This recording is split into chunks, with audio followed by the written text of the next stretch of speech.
Yo, hello and welcome to another video. Today, okay, first of all, I'll remind you again, I'll remind you every single video that there is free coaching in my Discord and you are free to apply to this anytime you want. Like, you literally, if you meet these conditions, you just send your OPG role server and you have to have a bot ready, and I'll either reply if you're in or not, then whatever.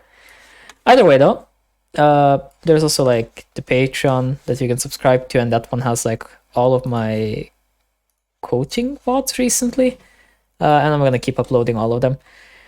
Other than that though, so let's get into the video. The topic for today is warding 101 as a jungler, and specifically we're going to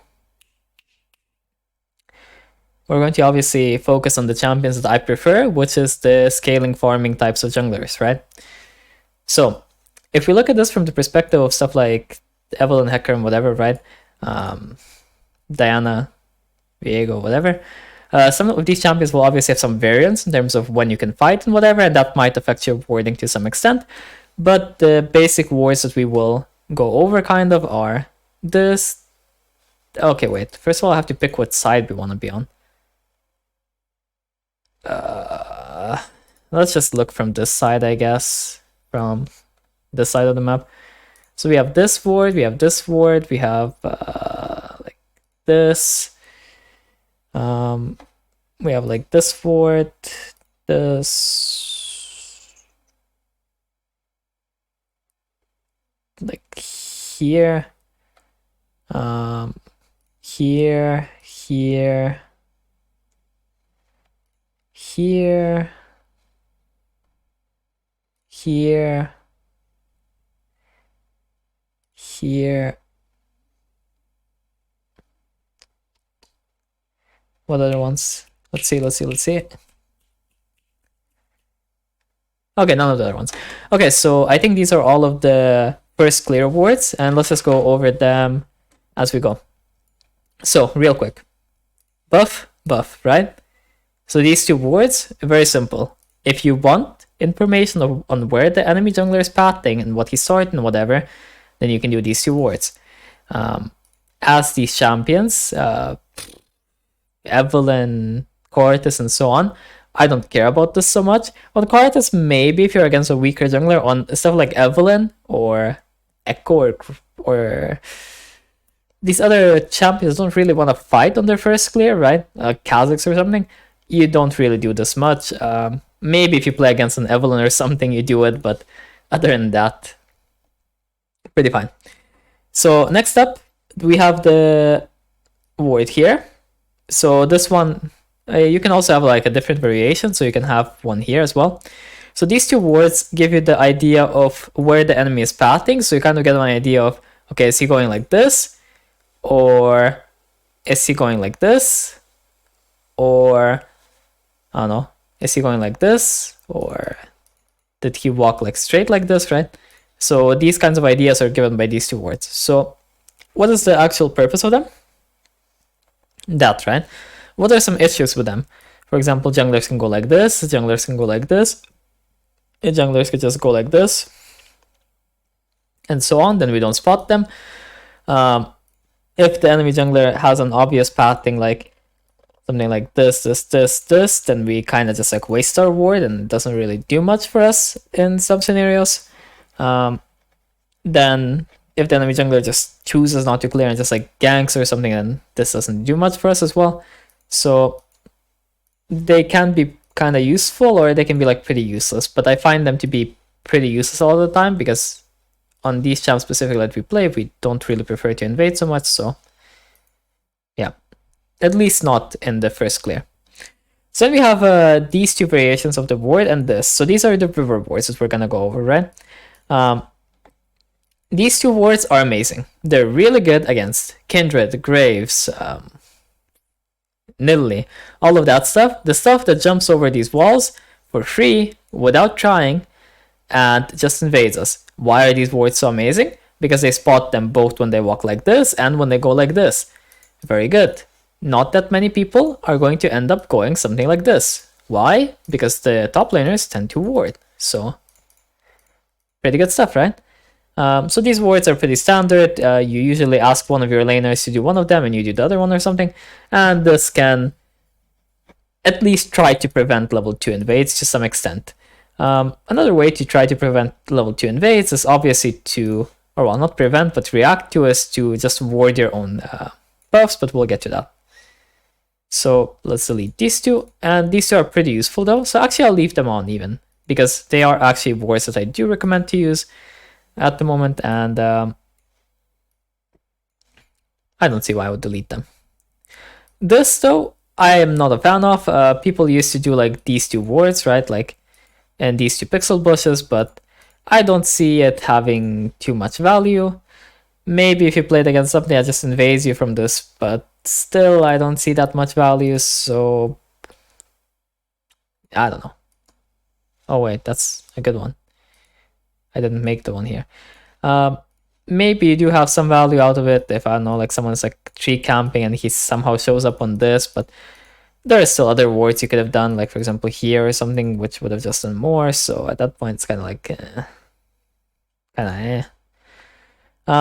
okay, so next up are some interesting wards. So let's start with this one. This ward is against level 1 invades. So what is this meant for? Mostly meant for when you get invaded like this and they're sweeping, because when they sweep, if you place this ward well, if you learn the placement, and you'll learn that eventually as you go, then them sweeping actually won't show the ward and they won't actually know they walked over a ward, and you can actually maybe collapse on them or something. So that can be pretty good.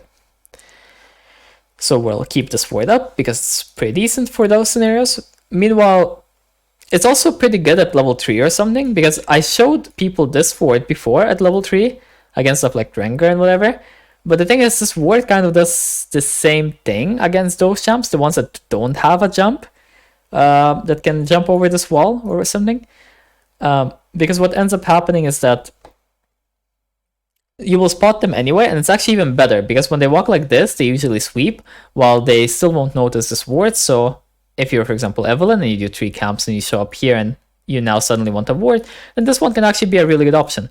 Against stuff like Gendo or something, then this becomes a problem, right?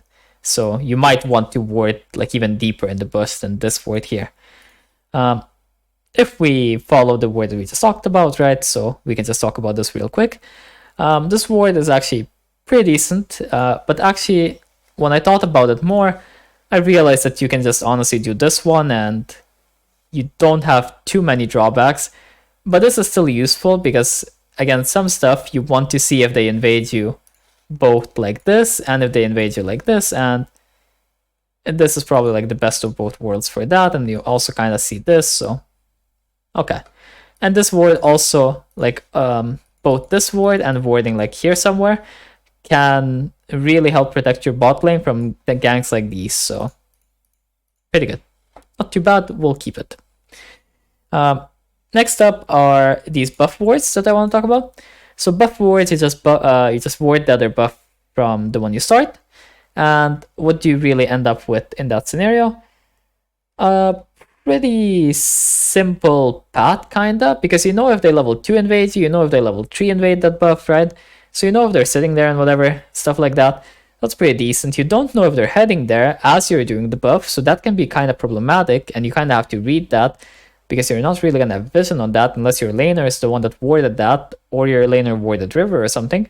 So do be mindful of that, but they can be pretty useful, and they have their own place, of course. So when you're afraid that your buff will disappear, then this can be a pretty solid alternative to figure out what kind of pathing you should take. Lets you play kind of reactive and maybe like take their buffs instead. So I'll leave this up. It's pretty good. Decent. Lastly, I will mention this ward, which is a pretty interesting ward. So this is a very specific ward I do, where I do, let's say, I do like one of these clears, like either I do like all 3 of these, or I do something like this and then go here, or I just do like a reverse clear and just go like this, right? And either way, what I do is against these champs like Rengar or something that like to blast cone over here, I just place this and I remove the blast cone as well. And then if they actually do end up showing up, they usually do show up from this direction. And that makes it so that I have more reaction time, so that I don't accidentally walk into them like here, or they don't like just face check this bush and suddenly find me in it. And also my laners can react, and also if I'm already bot side, right, if I did a fast clear, like fast reverse clear, you know, something like this, then I actually have the option of going to their side of the map, right? So pretty good. Okay, so that breaks down the wards for the first clear, kind of. They're a bit Evelynn specific, kind of, because these are like ideal for Evelynn, but pretty much all the scaling junglers who don't like to fight early game can use this, so pretty useful. Okay, now how often will we use each of these wards? Like, these are just matchup specific, right? Like Kindred Graves and stuff like that. But even then, you don't always need them. It kind of depends on what the player is like, what the lanes are like, and stuff like that. If you're not too afraid of like level 2 invades and stuff, you can honestly get away with not even having them. They can be a pretty good asset to have though, but honestly I don't do them much. Okay, then this ward is actually pretty decent against heavy level 1 comps or heavy level 3 invades, so I would keep this in your arsenal. It's gonna be matchup dependent again, but this one is going to be like a plus because you're actually gonna end up using it quite a bit, because in those matchups it's just too good not to use.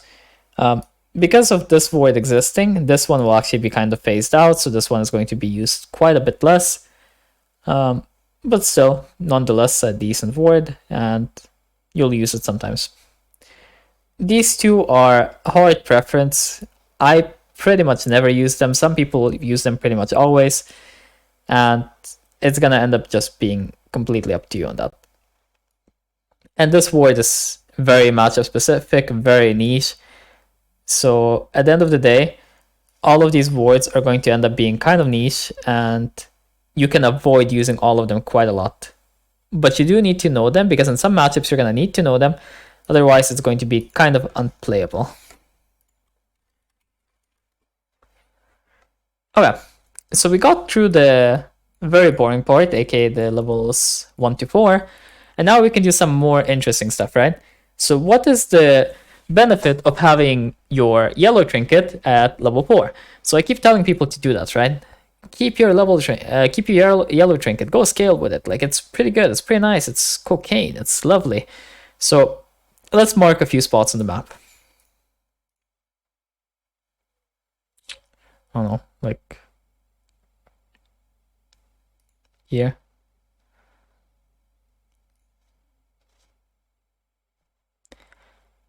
Let's say something like this. And let's say this.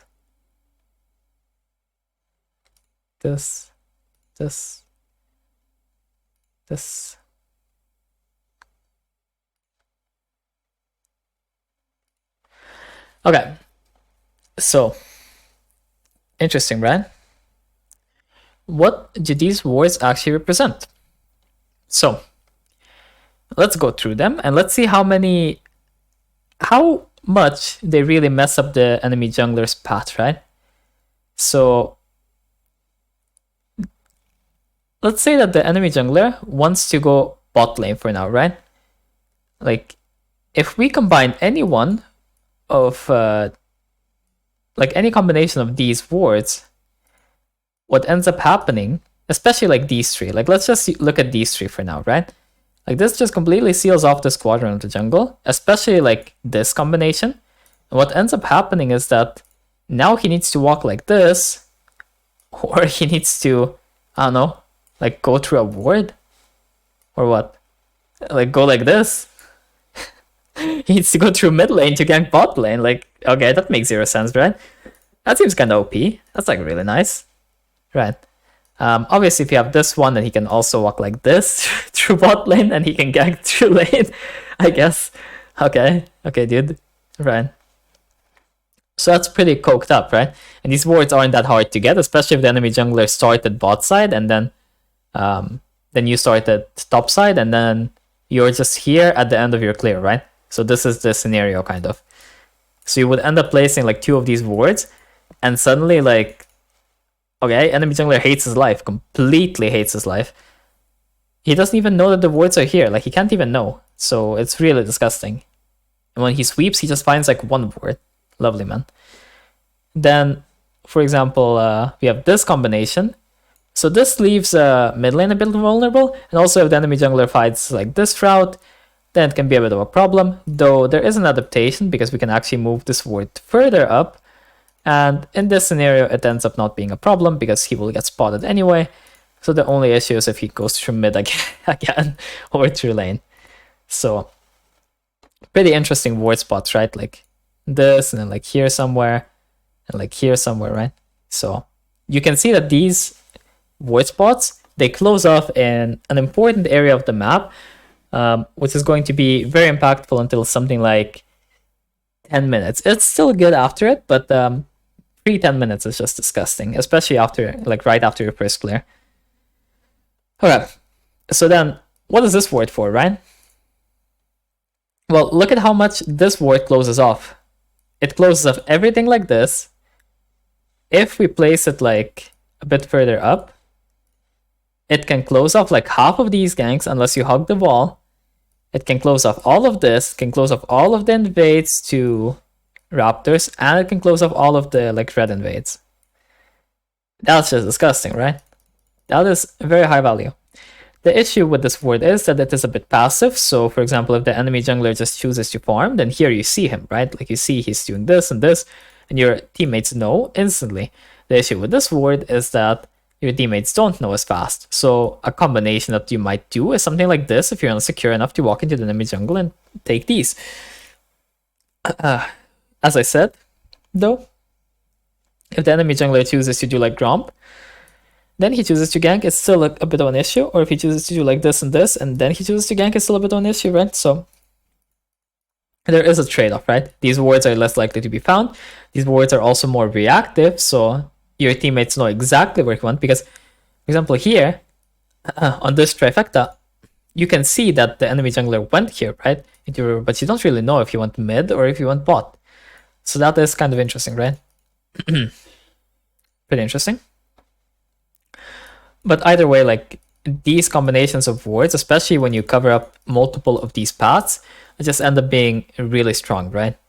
And it just closes off half the map for the enemy jungler. So if he chooses to play on this half of the map, he will get nothing, guaranteed, and you can still do stuff. And if he chooses not to play on this half of the map, then you at least know that he didn't play here. Your bot lane can play however the fuck they want. Like they can be complete psychos, and you know that he's topside, and you can actually play around that as well. So pretty good. Now if we get to the other side of the map, where we're attacking the red side, we're going to start it off with the most aggressive wards again. So something like this, right? Why is this really useful? Because it tells you exactly what path the enemy is doing. So this bush kind of tells you like, do they walk like this? Do they walk like this? Do they walk in any way like this? Like this, whatever, right? So it's kind of like an intersection of sorts. So if you notice, then a lot of these wards are on kind of intersections of sorts. This is also why the wards here are really OP, because it's an intersection, right? Like it connects the left side and the right side of the map. It connects this. It's kind of like a highway. So rather than warding somewhere like here, where I only see like this and this, I ward where I can see massive highways, right? So pretty good. This ward is okay. Kind of gives you vision on like people pathing from red buff, people pathing from Crux. Pretty decent, but not the best, because this also sees like lane, this sees like here. This also sees if he walks like this, so highly preferable kinda over that. Then we have the defensive wards kinda here, or not defensive, but like more middle ground, right? So why are these so good? This sees Raptors, this also sees if you walk mid, if you walk top, if you, I don't know, like go somewhere from Raptors, like you won't see exactly where you go, but they'll know that you didn't go here, right? So that's some info in itself, because if you don't see the enemy jungler here, but you see the Raptors disappearing, then that's info in itself. Then the other ward, like self-explanatory kind of, just a tri-bush, like just spots all of this stuff, so nothing to really say. Though these two wards do have an issue where if they jump over the wall, then you won't really have any info, so that can be a bit of a problem. A small workaround for that can be something like this, which can be interesting, right? Like if you place a ward like this, then you will pretty much end up seeing like all of this stuff, all of the shenanigans, all of this, all of this, all of this, and so on. So pretty good again. You will have a blind spot though, as per usual, because something like this will be blind actually, so there are trade-offs. But you can just place it like this and protect your laners better. Usually a lot of these wards are really meant to protect your laners rather than you. They'll indirectly protect you as well, because first of all, your laners can play more aggressive, so they have more prio, and second of all, it's pretty hard for the enemy jungler to really guess that there are wards like this, so he decides, okay, actually the enemy jungler feels too safe right now, so I'm gonna jump over the wall and I'm gonna like go invade them. Like, okay, I guess, dude. That kind of wraps up our wording for right after the first clear, and also pretty much until something like 10 minutes, with the addition of like a few pink ward locations, for example, like this, this, and something like this, or whatever, and maybe something like this, maybe here as well.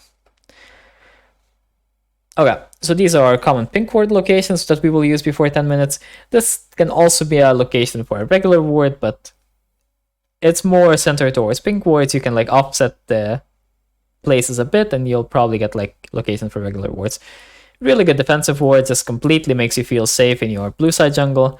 A fine pink ward in the river, kind of like helps the mid laner, kind of helps you, kind of can help the top laner. Doesn't really help anyone, but kind of helps everyone, right?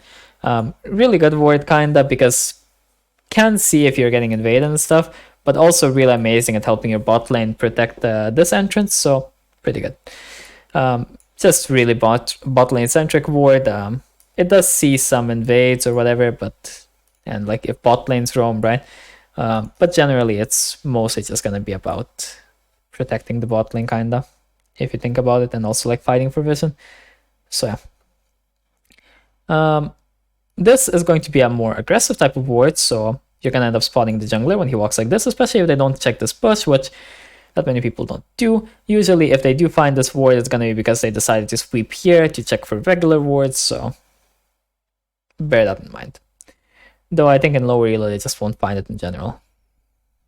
Yeah, this is a more aggressive one. This is probably like the most in your face ward that you can do, other than something like this or this, but I mean, you can do those as well if you want, but this one is like more common, mostly because it kind of just cuts off this whole blue and gromp location, and at the same time it kind of lets you know if you're on vision. It also lets you trap, and also it spots the enemy jungler if he walks through, and it's just a good time for you in general.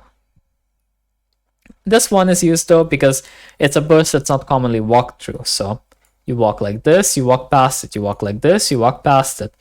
I don't know, you like walk like this, you might still end up walking past it. You walk like this, you walk past it for sure. You know, like you walk like this, there's blast cone, and you just blast cone over, and this ward just ends up surviving for quite a while, so that's the good thing about that one. But that should wrap up that, and the ward locations are just really similar until 10 minutes for all of that stuff.